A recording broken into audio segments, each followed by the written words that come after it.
We're hopefully going to be that, one-stop podcast where they know they're going to come on and hear real information, not just the fluffy surface chit-chat. It's actual real life scenarios and real life feelings and stories and experiences and solutions as well. Welcome back to another episode of the Lessons Podcast. I say it every week, but once again, I am so excited to be here with a very, very special guest. How are you this week, babe? I'm awesome. Yeah, I'm looking forward to this one. You've spoken very highly of her, and I think she all brought you to tears last time you spoke to her. She definitely did, and that's why I'm really excited to have Amy on the podcast. So we do have Amy on. Amy is a very special girl that I met at the Ultimate Girls Weekend Away. So if you don't follow me on social media, on my Instagram, I run a all-girls weekend where 24 girls from around Australia come together and spend the weekend with me. We have loads of educational seminars. We train at my gym. We go to all of my favorite cafes. I take them to Byron Bay.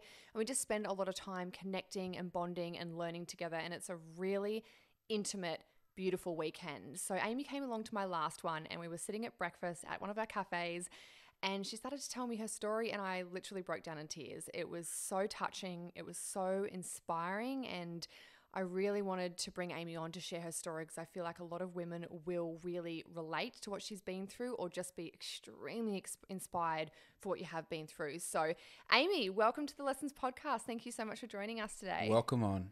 Hi guys, thanks so much for having me. I'm really excited. Are you nervous or excited to be on here? more excited, I think. A little nervous at first, but now that we're in it, I'm really excited just to chat and open up. Share your story. Yeah. So, who are you? Where do you come from? And give us a rundown of what you've been through. Tell the story that you told me when we were sitting at breakfast that morning. Okay, well, my name's Amy already, so thanks for the lovely introduction. But I am 26 and I'm living in Sydney at the moment with my partner. I'm a primary school teacher, so that's a little bit about me from that side of things.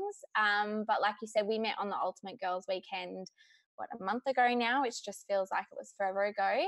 And this one particular morning, I remember asking you about how Nick was going because you actually had seen him the night before. That's right, yes. And it kind of just opened the doorway for me to talk to you. And I obviously felt safe enough with you to really talk about and open up my experience and relate to that.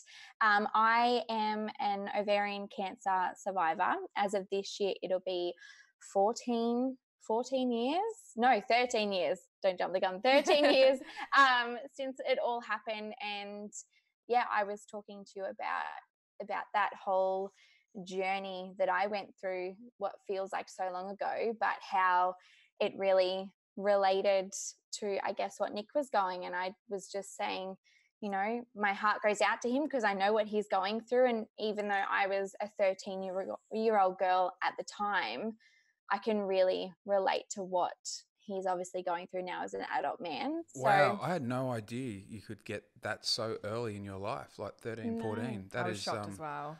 You would, yeah. There's not much awareness or education around it. So at age 13, how did you discover that you had cancer? It was... Honestly, it happened in such a fluke sort of way. I was going through the changes as young girls do in their early teen years. I was developing into a woman and my body was changing. And I had, for probably a couple of years, I was going through a lot of changes with my tummy. Like I was putting on weight and then I was losing weight and then putting on weight again. I was really lethargic, really crampy all the time.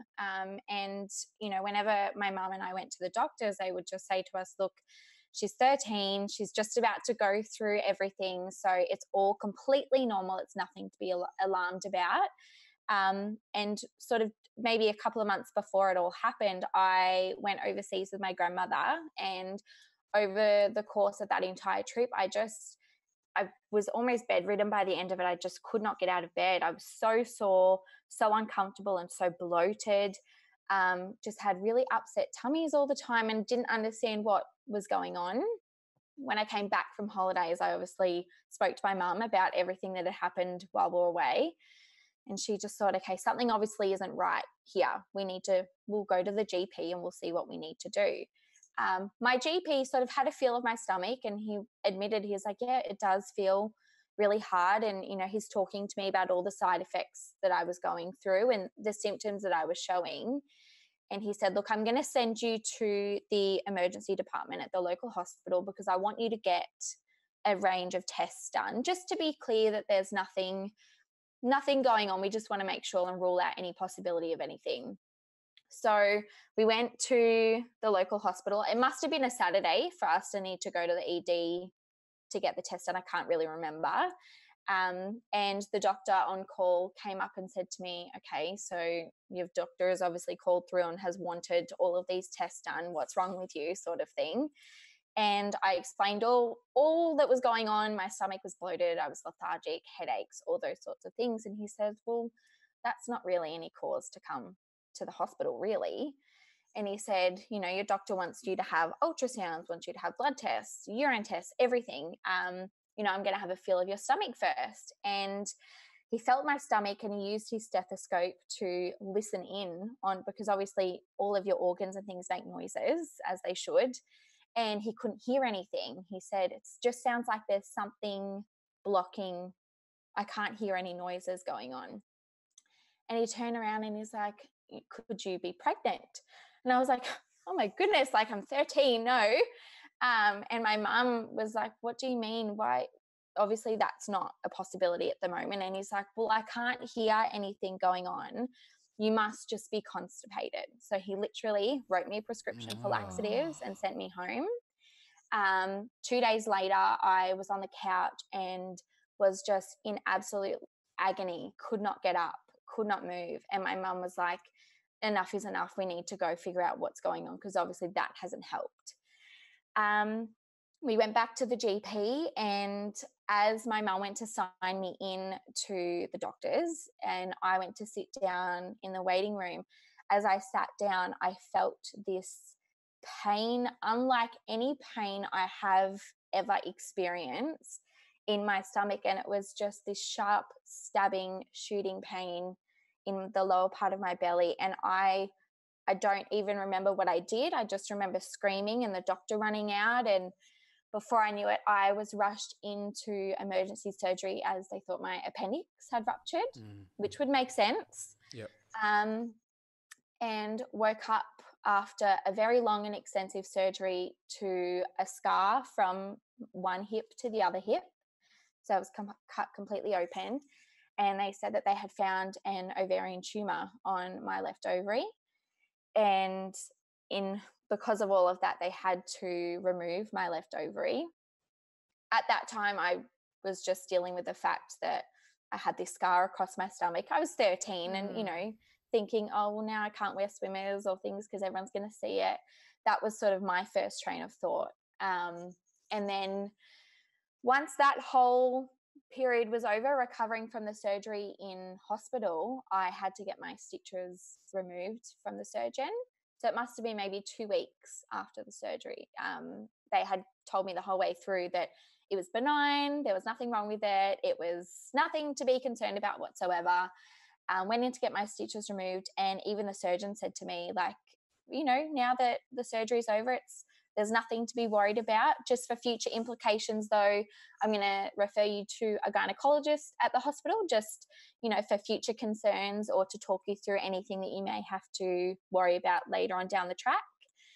My mum, my dad and I sat down in the gynecologist's office, and his first words were, so you have a very, very aggressive form of ovarian cancer, and if we don't start chemotherapy as soon as possible, you're not going to survive.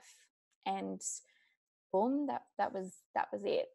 And from that point on, our lives changed very, very dramatically and very, very quickly. Wow. So that's that's how that happened. And so what was the process from there? I mean, obviously it was taken very seriously, and immediate action had to take place. So what happened there? Yeah, so I was referred to an oncologist at first in Brisbane, because we were living on the Sunshine Coast at that point in time in Noosa, and there was only one local oncologist there, but she did not treat children. So I was referred to Brisbane, had a number of tests to determine the severity of the cancer, whether it had spread, all those sorts of things. And that whole process probably took about a week. And it was just it was the most excruciating experience for both me and my parents, because we're trying to process the fact that I've just been diagnosed with cancer, and you don't even have time to grieve or to process that as a family before you're rushed in to go figure out how severe it is. So I had a number of tests done to determine the cause of it, and that's when they told me I did have to start chemotherapy. I was at the time hoping I didn't have to, but obviously you can't help these things sometimes. And you said the cause of it, like what was there a cause, or was it just unlucky? It In was your genes, just etc.? honestly a freak of nature thing that decided to grow. It sometimes with ovarian cancer there are different forms. Mine was called an immature ovarian teratoma. That's, I guess, the proper form or the proper name for it. But it wasn't caused. It's not hereditary. There's nothing in particular that you can no tests to prevent anything. It just sort of happened, and I had, the way that they think it grew was that an abnormal cell attached to the outside of my ovary, and because it was left for so long undiagnosed, it actually grew to the size of a rock melon. So Whoa. if you think a small 13-year-old frame Wow. with this rock melon sized tumor, that's why they had to make such a large incision in my stomach to get rid of it. Insane. And how long did you have chemotherapy for? All in total, I think I was on treatment for about 5 months. But because the cancer was so severe, they had said to me, you're basically having 2 years worth of chemotherapy in the space of 5 months, because we just need to get it and get it quickly and get it out and try and rid your body of anything. So it had to be quite intensive in a short space of time. Wow, that's just insane. I can't even imagine. And as a 13-year-old, you know, Yeah. that would just be. And let's dive a little bit deeper, because I'm sure our listeners, you know, we do hear of a lot of really tragic and sad stories about cancer, and I can't even imagine being 13 and being told that news. Yeah. What happens a day you're going to chemotherapy? Like I do remember you saying you were the only child amongst a lot of adults, and most of them were breast cancer patients. Yeah, so I was lucky in the sense that the oncologist who worked locally out of Noosa actually took me on, which was helpful. We had a family business in Noosa, and it just traveling back and forth from Brisbane wasn't going to be feasible. And also, you know, my parents wanted to be there together. So I was really lucky I could be treated at Noosa Hospital. But the actual chemo ward, I was the only child. I think the next youngest patient was in her late 40s, early 50s maybe. So, you know, I loved it in one way because, you know, they all were really excited to see me all the time, and they were all very mothering, and the nurses were like mothers. And so that was great. But, you know, in the long term, I needed to be around like-minded kids who related and understood what I was going through, because, you know, I couldn't relate to a 65-year-old man next to me who's lived his life and has grandkids, and, you know, I'm still starting out. We had nothing in common other than cancer, unfortunately. Yeah. And did you lose your hair? I did, but I wanted to take it in my stride. That was my biggest fear of chemotherapy, was losing my hair, which in hindsight now, my goodness, that was probably the easiest part of chemo. But as a 13-year-old, your hair is your identity as even as a woman. Your hair defines you, and you know, makes you feel womanly. So to lose that, I couldn't go through the process of having long hair and it fall out. So I actually threw a head shaving party. So I had all of my friends from school, I had teachers, family friends, all my family around, and everyone got to cut a little bit of my hair off. And my grandmother still actually has this little lock of hair. She's tied it up and kept it. Beautiful. But yeah, we all cut my hair, and then we had a hairdresser come in, and she kind of styled it really, really short for me. So then when it eventually fell out, it wasn't as confronting as if you had like a long strands that are being left everywhere. But it was a traumatic part of my journey, I think, losing my hair. It was this one particular day will stick with me forever. But I was invited to a friend's party from school, and I had just lost all of my hair. My eyebrows, my eyelashes were starting to go. And I just looked in the mirror and crumbled. And my mum walked in, and just, it broke her heart to see me so fragile. And I kept saying to her, I just don't like the way that I look. I look sick. Like, I can't walk down the street like this because people are going to know that I'm sick. And she sat me down, and I remember she pulled out her little makeup purse, and she did my makeup for me to try and make me feel better before I went to this party. And yeah, that was a tough time of that whole experience, was losing my hair. Yeah, and so understandable. Apart from the hair loss, what other symptoms did you have from having, was it daily chemotherapy? So the way that my cycles would work is I would have, I'd be in hospital for 7 days, and I would get chemo basically 24/7 for 7 days. Oh, wow. Then I'd have a week off at home, but in that week off, I'd still have to come in for some day treatments, and then I'd be back in for a full week. So that's how my cycle would be. But I think the other symptoms that I had, and there were so many of them, but the ones that stick with me is obviously loss of appetite. I just could not stomach food. And I don't know whether it was because the actual drugs themselves were just making me so nauseous all the time, but I couldn't eat. And then whenever I did eat, it tasted like metal, or I couldn't keep it down. I was just so tired all the time. Like, I would maybe have 1 hour where I could stay awake, and then I'd need a nap, and then I'd have another hour awake, and then I'd need a nap. Just feeling sore all the time, like just being in pain and uncomfortable, and having tubes out of you everywhere because you become like a human pin cushion. Is there anything you can tie it back to for anyone that hasn't had chemo? Like, I can't, it's very hard to understand. Like, I can imagine it being so uncomfortable and painful, and is there anything else that you could describe? Maybe like having a really bad virus. Like, I've had. You wouldn't think there'd been anything that could compare, You know, but I know what you mean. Glandular fever once, and I was just bedridden for weeks. Yeah. Is there anything you can think of? It's like Ashley said, it's so hard to compare something, but if I had to, I would. If you imagine having your worst hangover possible, where you just feel so nauseous, and the sight of food, the smell of food, even just moving or sitting up, you just want to vomit. Okay, you took me there. I'm feeling that. I'm feeling that. That's probably the closest thing I can relate to the nauseousness side of things. But the pain, the fevers, the sweats, all of that. Imagine if you've got either a really bad stomach bug or a really bad flu, and with a hangover. Everything with the hangover. Combine that for 5 months straight. Oh my gosh, it's just horrific. Yeah.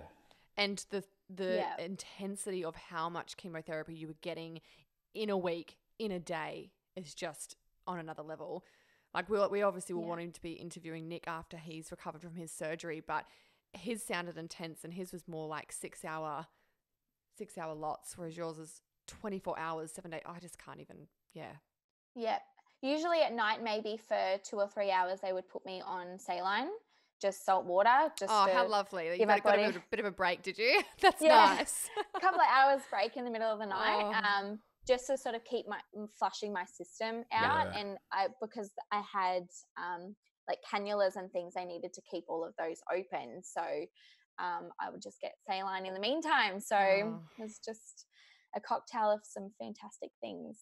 So obviously there was a turning point for you, like after many.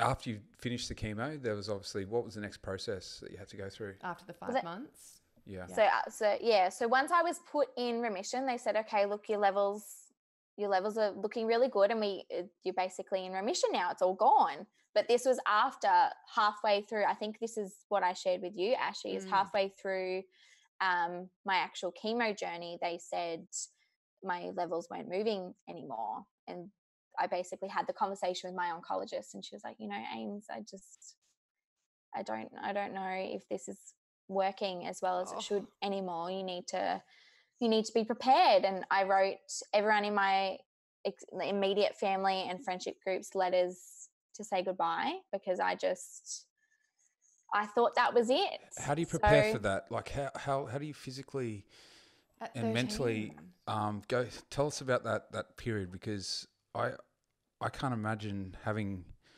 those thoughts at that age, or even now. I mean, how did you deal with that? I don't think I did. And I think that really showed later on in my journey that I hadn't really dealt with feeling that. But, you know, at the time, everyone's building you up by saying, like, you're so strong and you're so brave and you're so inspirational, and they're telling you all these things at the time. So I didn't feel like I could show how I really felt, because I was like, I can't. I've got to be strong and I've got to be brave and inspirational for everyone around me. And I think at the time when I wrote letters to say goodbye, it was sad. Okay, I'm in so much pain and I'm in so much agony. If I don't make it, it's for the best, because I can't, it just hurts so much. Like, there's no point in me keep going if it's just going to crumble my body into bits anymore. So did you actually write those letters, and do you still have them? I still have them. Wow. Yeah. Never read them, and I don't think I ever will.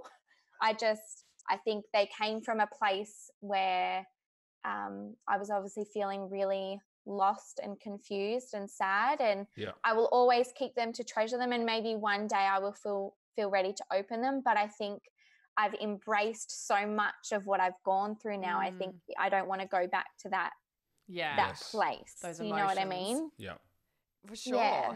I would love to ask you one question. Yeah. Throughout this whole process, and you know this podcast is about lessons, so going through all of this, what has been your biggest life lesson that you'd love to teach our listeners? It's such a hard one to pick one, but I think through all of this, through that part of my cancer journey and, you know, everything that came afterwards, I think my biggest lesson is that life is honestly an incredible blessing. It really is. And there are opportunities to be grateful to be alive and for your life every single day. That's something that has stuck with me. I just got goosebumps. Yeah, me too. It really has. And, you know, one thing, Steve, I think you guys mentioned it in your first podcast when you said life happens for you and not to you. Yes.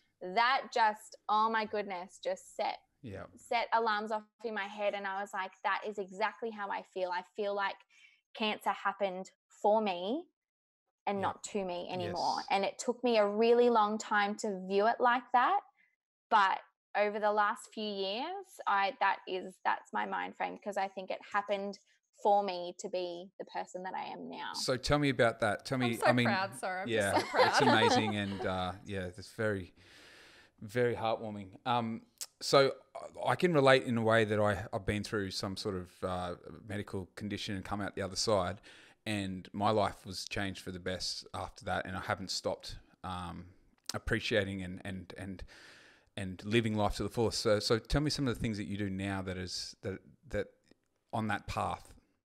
I think I try to see the best in every single situation. Nice. Love you know, that. no matter what life throws at me, and I it may mean that I still have my crumbling moments. We all do. do. Like, why is this happening? I might get upset or frustrated, but then once I've thought about it and I take a step back, I'm like, okay, there is a lesson in here somewhere. This is happening to teach me something.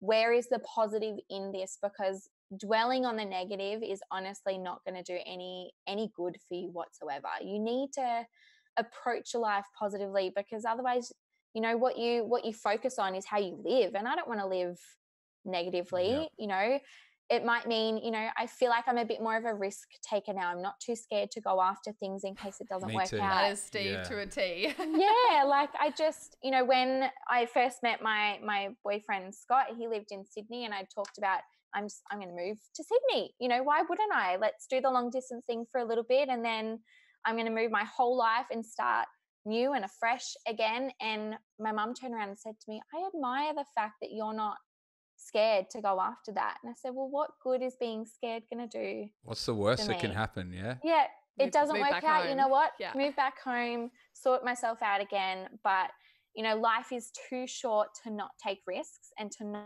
not enjoy the process along the way. 100%. Yeah, I love that too, because life really is so short. And I feel like when a lot of people do go through medical hardship and struggles, they really do learn that. Hey, like even, and we'll obviously go into Nick later on another episode too, but just watching his mindset do a 360 as well on what's important and what he wants to focus on and how he wants to live his life now from what it did 6 months ago before cancer. It's such a cool lesson to take out of such a horrible, hard situation. Yeah, it just teaches you priorities, really. It's a shame that we have to get to that point where we do that, though. I mean, we all do it. Sometimes whether it's a breakup to make you appreciate what you had in a relationship, or your house burning down to appreciate what you had. You know, there's so many things, but sometimes it just takes hitting rock bottom to make you climb back up again and appreciate everything you've got and move forward. Hey, instead of oh, love it. Everything you've said, Definitely. I'm like, yes. Because I think my biggest hardship, it wasn't even the cancer and the chemo journey itself. It was the aftermath that, you know, when you're going through something like that, you know, you suppress all your feelings because you just need to get through it. You just need to be strong. Just get through it, think about it later. And then I was left at the end thinking, oh my goodness, what have I just gone through? And I couldn't process what had happened to me, let alone any future implications that I was going to have. And I just felt so isolated and so alone and so negative. Then I started to feel like I was a burden on people around me because people were like, well, you survived. What do you have to be sad about? People aren't even fortunate enough to get to that stage sometimes. So that really shook me. That probably a good 2 years after my experience, I was at the lowest point I think I have ever been at in my life as a 15-year-old girl. Yep. Hard enough as a 15-year-old girl. Yeah. Being a 15-year-old girl. Exactly. But when then all of your friends, they don't understand what you're going through. They haven't gone through cancer. They don't understand that your journey doesn't end after chemo. It's something that you will be on for the rest of your life. And it's still something that I'm on now. Even though I've embraced what I've gone through, there are still future implications that I'm unsure about, and it will be a journey that I will be on for the rest of my life. I just want to dive a little bit deeper into what you've just said then, and I know it's really hard for you to talk about. When you say future implications, could you open up to us about what you mean by that?